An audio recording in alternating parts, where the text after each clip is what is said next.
Hello everyone.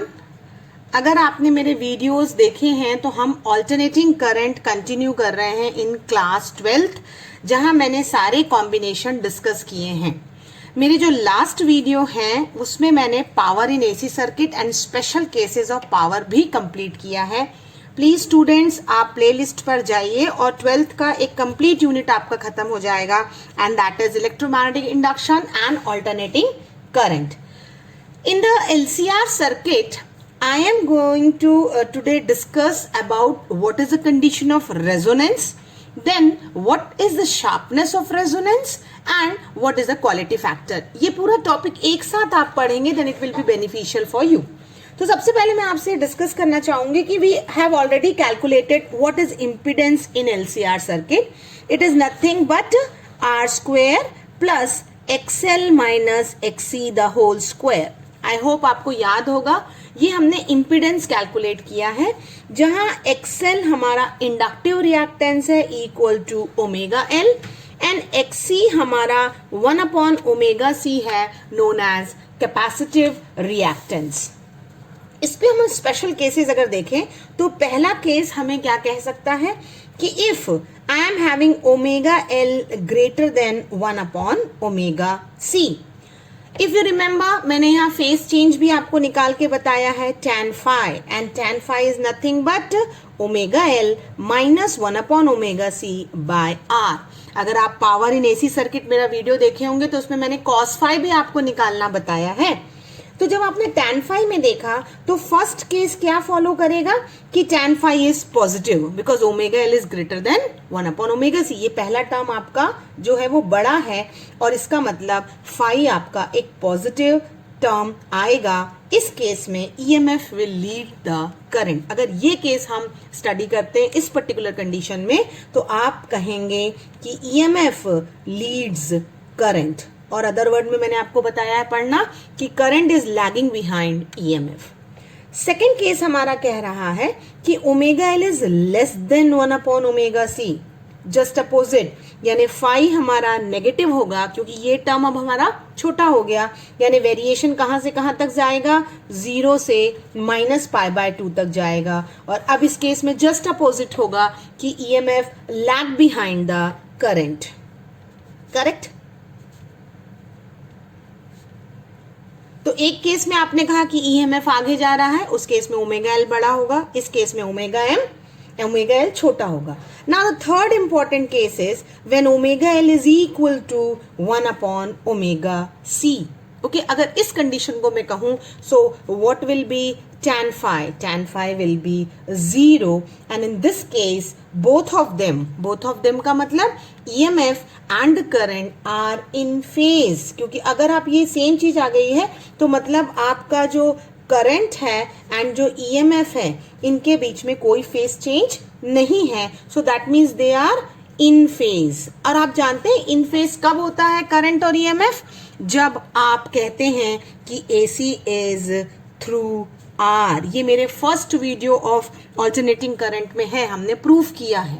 तो मैंने जब अलग अलग केसेस LCR के देखे तो जो लास्ट केस है इंपॉर्टेंट फाइनल केस, इस कंडीशन को मैं कहूंगी कंडीशन ऑफ रेजोनेंस। और देखिए इस कंडीशन ऑफ रेजोनेंस में एक्चुअली सीरीज LCR में क्या होता है कि omega L is equal to 1/ओमेगा-सी।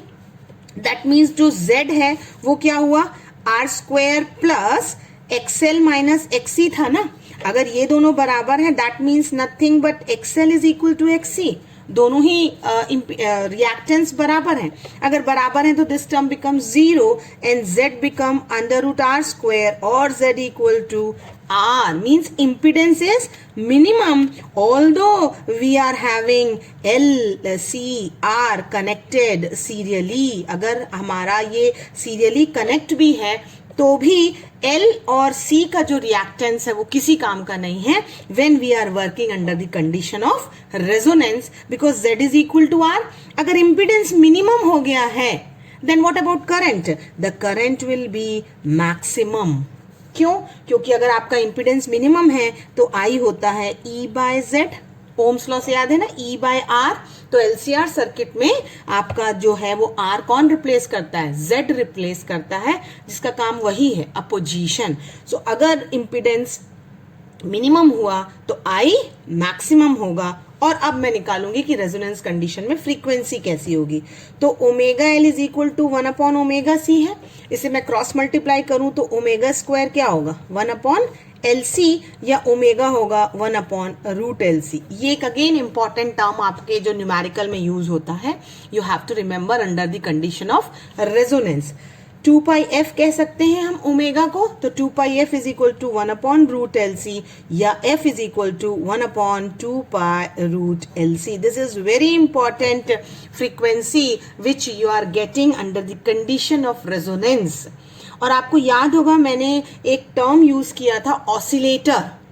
Oscillator जब मैंने आपको बताया था तब कहा था कि oscillator is a device which can give you the desired frequency oscillation. वो हमने साइक्लोट्रॉन के वीडियो में देखा है। तो वो डिजायर्ड ऑसिलेशन कितने का होता है, 1 अपॉन 2 पाई एल सी, जहां एल सी सर्किट को हम टैंक सर्किट कहते हैं। ये हमारा अगला वीडियो आएगा एल सी ऑसिलेशन, जिसमें मैं आप इसे एक्सप्लेन करूंगी। तो आई होप रेजोनेंस की कंडीशन आपको क्लियर हुई। The condition of resonance is that omega L is equal to 1 upon omega C, और the impedance are equal, the impedance is equal to R, that means current will be maximum and the frequency is 1 upon 2 pi root LC। अब हम देखेंगे कि sharpness of resonance क्या है and quality factor. तो हमने देखा कि फ्रीक्वेंसी कितनी होती है रेजोनेंट कंडीशन पे, 1 upon 2 pi root LC। Then I have plot a graph. अब जो ये हमने ग्राफ प्लॉट किया है, इसे हम कहते हैं कि हमने एक रेजोनेंट सीरीज रेजोनेंट सर्किट का जो है करंट वर्सेस फ्रीक्वेंसी का ग्राफ है ये, और हमको रेजोनेंट एंगुलर फ्रीक्वेंसी इतनी मिली है। इसका नाम ही है series resonant circuit. So what I have seen कि करंट की जो मैक्सिमम वैल्यू है वो कब पहुंचती है, when my frequency is F not. So F not frequency is called resonant frequency. This is a curve between the current and the resonant. Okay, resonance में की जो शार्पनेस निकालनी है, तो दिस इज अ कर्व ना, a kind off peak है जिसका एक हमने वैसा कर्व प्लॉट किया है। तो आप बताइए, ये मैंने अलग अलग रेजिस्टर्स लिए हैं, R1, R2 and R3, such that you are having resistance R1 is much greater than R2, much greater than R3। तो आप देखिए जो कर्व है वो पहले फ्लैट है, फिर थोड़ा सा उसने पीक लिया है, एंड फाइनली पीक जो शार्प है वो किसके लिए है, R3 के लिए। मतलब R3 is minimum, then only your current can be maximum, क्योंकि इधर तो हमारा करंट ही है ना। और ये जो करंट मैक्सिमम है वो कौन सी कंडीशन पे है, at resonant omega is equal to omega naught. तो जो शार्पनेस वर्ड होता है वो क्या निकालना है कि आपने अगर ये एक सपोज एक ये पहाड़ जैसा है, तो आपका वो पीक कब शार्प होगा, तो कब शार्प होगा जब ओमेगा नॉट के पहले वाली फ्रीक्वेंसी या ओमेगा नॉट के बाद वाली फ्रीक्वेंसी, यानी this if I will take it omega 1 and this is omega 2, then I have to find its bandwidth. क्योंकि ओमेगा 1 माइनस ओमेगा 2 जो आप निकालेंगे इसे हम कहेंगे बैंड विड्थ। तो आप जस्ट एज्यूम करिए कि बैंडविड्थ पास है, यानी दोनों फ्रीक्वेंसी पास पास है, यानी बैंडविड्थ बहुत कम है, तो पीक कैसा होगा, कर्व का जो पीक है वो बहुत शार्प होगा, कुछ ऐसा बनेगा, क्योंकि इसकी बैंडविड्थ कम है। और अगर बैंडविड्थ ज्यादा हो गई तो कर्व कैसा बनेगा, फ्लैट बनेगा। So depending upon the bandwidth I am going to find out कि when your curve will be sharp और when your curve will be flat. So variation of the current amplitude with angular frequency for the different value of resistor, we are going to calculate the sharpness of resonance। और इस sharpness में कितनी quality है वो उसका quality factor हो जाएगा। ठीक है, तो R1 के लिए जो हमारे पास है वो ऑलमोस्ट कर्व कैसा बनता है, फ्लैट बनेगा। तो मैंने आपको कहा ना ओमेगा 1 में एक ऐसी फ्रीक्वेंसी ले रही हूं जिसमें हम कह सकते हैं it is, suppose I will consider it omega naught plus del omega, and omega 2 I will take as omega naught minus del omega. Correct? There is a change of del omega. So I said कि आप if I want to find out the difference between the two values of omega, मैं दोनों का difference निकालना चाहूँ तो omega 1 minus omega 2 क्या होगा, twice of del omega, and this difference is called as bandwidth of the circuit. Okay, so remember this is a bandwidth and del omega is a very small. If it is very small, then your curve will be very sharp or narrow. तो हमें यही निकालना है कि what is my del omega. ये हम mathematically find out करेंगे, जिसे हम कहते हैं expression for the sharpness of resonance. That means I am going to now express our formula for sharpness. Correct. तो सबसे पहली कंडीशन आप देखिए, हमें याद है ना कि IRMS क्या होता है, I0 बाय √2 होता है. ये रिलेशन हम पहले भी देख चुके हैं कि रूट मीन स्क्वायर वैल्यू जो होती है वो 1/√2 टाइम्स पीक होती है. पीक हमें कब मिल रहा था, ओमेगा नॉट रेजोनेंट कंडीशन पर मिल रहा था. और RMS का मतलब ये है कि मेरी जो वैल्यू है वो इम्पिडेंस के साथ है. यही मेरी RMS वैल्यू है, जो कि किसके बराबर है, 1/√2 times at resonance condition. I0 is peak, और पीक हमें तब मिल रहा था जब Z R के बराबर है. Correct. This is my peak value at R and this is at the condition of your RMS, root mean square value. When you are varying XL and XC you are having E और E मैं दोनों तरफ cancel कर दूंगी, cross multiply करूंगी और squaring करूंगी. So when I will square, ये √2R क्या हो जाएगा, 2R स्क्वायर, और यहां बचेगा R square plus XL minus XC the whole square. Correct. अब XL की जगह मैं क्या लिख सकती हूँ, ω1L, और उसकी जगह क्या लिख सकती हूँ, 1/ω1C. एक R हमारा यहाँ कैंसिल होगा. So what I will get the next term, R square is equal to XL की जगह ω1L minus 1/ω1C the whole square. Please practise it correctly. ये डेरिवेशन बहुत इंपॉर्टेंट है. तो पहले आपने क्रॉस मल्टीप्लाई किया और दोनों तरफ स्क्वायरिंग कर दिया. करेक्ट. अब मैं किसी एक वैल्यू को लेके चल रही हूँ, सो आई एम टेकिंग व्हाट, ω1 ले रही हूँ ना, दोनों तरफ स्क्वायरिंग है. अगर दोनों तरफ स्क्वायरिंग है तो आई will get the value plus और माइनस. यानी R मुझे क्या मिल रहा है अभी, I am getting ω1L minus 1/ω1C. एक मैं पॉजिटिव वैल्यू लेके चल रही हूँ. ω1 क्या था हमारा, just now I have told you, ω1 is ω0 plus del omega. यही कंसिडरेशन हमने किया था. हम वैल्यू पुटअप कर देंगे तो R हो जाएगा ω0 प्लस डेल ओमेगा.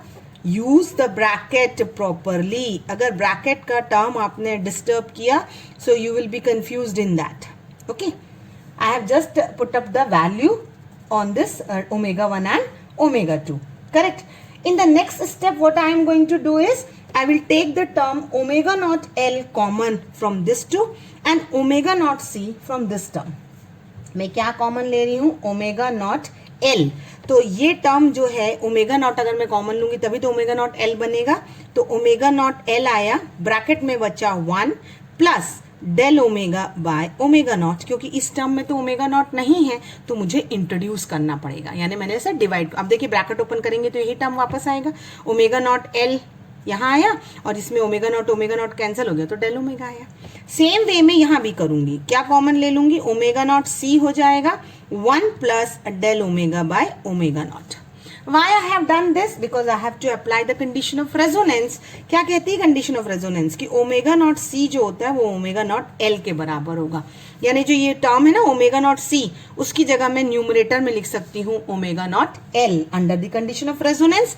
और दूसरे बात जो ये डिनोमिनेटर में है, इसे मैं ऊपर ले जाऊंगी और बोल दूंगी 1 plus del omega by omega whole का पावर -1, क्योंकि ये डिनोमिनेटर में. यानी ये दोनों टर्म मेरे ऊपर आके क्या बनेंगे, R is equal to ω0L 1 plus del omega by ω0 minus इस टर्म को जो मैंने रिप्लेस किया है वो बना दिया है ω0L under the condition of resonance.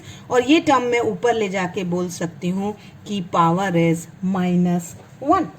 I hope एकदम क्लियर है. बहुत सिंपल मैथमेटिक्स कर रही हूँ मैं. अब हम बायनोमियल थ्योरम लगाएंगे. आपको याद होगा बायनोमियल थ्योरम आपने 11th की ग्रेविटेशन में भी लगाई हुई है, when you are calculating the variation in small g. अभी भी वही लगाएंगे और आपका जो ये माइनस टर्म है ये ब्रैकेट में आ जाएगा. 1 प्लस और माइनस nx होल का पावर माइनस प्लस और माइनस n. तो आप क्या करते हैं, 1 माइनस nx कर देते हैं. तो n आपका -1 है यहाँ, तो this term will become your minus. आप चाहें तो यहाँ साइड में मेंशन कर सकते हैं सिंपल बाय बायनोमियल थ्योरम. ठीक है. This is if you want. If you don't want, ये आप अपने अंडरस्टैंडिंग के लिए याद रखिए कि यहाँ आके अचानक से एक प्लस साइन माइनस कैसे हो गया. तो ये माइनस ω0L यही है, ये 1 माइनस हो जाएगा डेल ओमेगा बाय ω0. करेक्ट। अब हम ब्रैकेट अगर ओपन करते हैं या हम कॉमन ले लेते हैं, जैसे दोनों टर्म में ओमेगा नॉट एल कॉमन है, हमने लिया, अंदर क्या बचा 1 plus del omega by omega naught, ये माइनस ये 1, तो ये -1, ये minus plus. This is only the important thing. अगर आपने इस माइनस को यहाँ माइनस नहीं किया तो आपका ये टर्म नहीं आएगा, you will be wrong in this case. और 1 और 1 हमारा कैंसिल हो गया।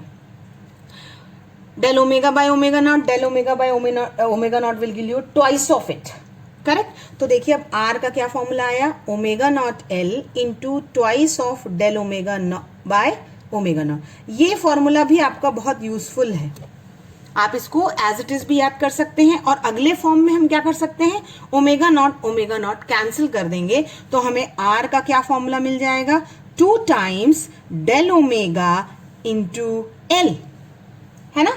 ये एक और आपका फॉर्म है जो आर के बराबर होगा if you will cancel it. तो यहां से डेल ओमेगा का फॉर्मूला क्या आएगा, what will be del omega, R by 2l, and this is only we have to find out ना the bandwidth which is R by 2l। और this formula also you remember because ये quality factor में हमारे काम आएगा। तो अब last topic हमारा इस पर्टिकुलर रेजोनेंस टॉपिक में है quality factor. So now we have just now seen कि आर का फॉर्मूला क्या आया है, omega naught L 2 del omega by omega naught, ठीक है। और हमने जब बैंडविड्थ निकाली ओमेगा नॉट को कैंसिल करके तो आर बाय 2l आया है।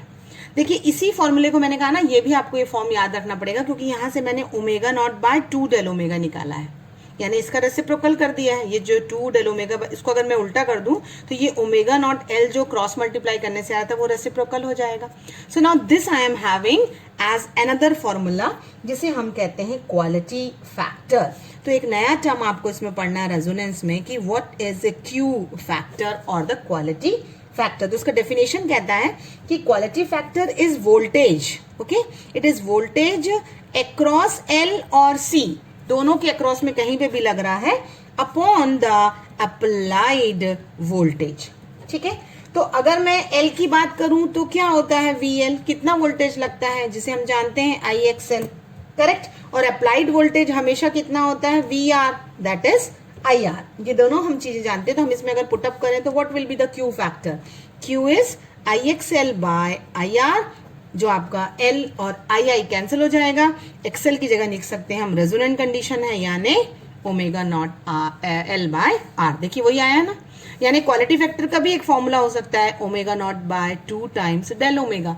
यानी क्वालिटी फैक्टर भी किस पे डिपेंड कर रही है, आपकी बैंडविड्थ पर, यानी बैंडविड्थ आपकी जैसे वैरी करेगी your quality factor will be also varied. और मैंने शुरू में ही बताया है कि जैसी बैंडविड्थ कम होगी उतनी ही ज्यादा शार्पनेस होगी। तो this is what quality factor. एक और फॉर्म हम देख सकते हैं, ओमेगा नॉट क्या है, 1/√LC है, वी नो इट ऑलरेडी। तो हम क्वालिटी फैक्टर को क्या ऐसा कह सकते हैं कि quality factor is nothing but 1/√LC L by R, है ना। ये देखा ना हमने, यहाँ ओमेगा नॉट की हम वैल्यू पुटअप कर सकते हैं। सो अनदर फॉर्मूला, ये न्यूमेरिकल में आपके लिए काफी यूजफुल हो सकते हैं। एक और फॉर्म है, अगर L और L एक एक करूं तो ये √L कैंसिल हो जाए, तो I think it will be 1/R √L by C। So keep in mind LCR circuit में आप बैंडविड्थ निकाल सकते हैं and quality factor. This is how we have completed power in AC circuit.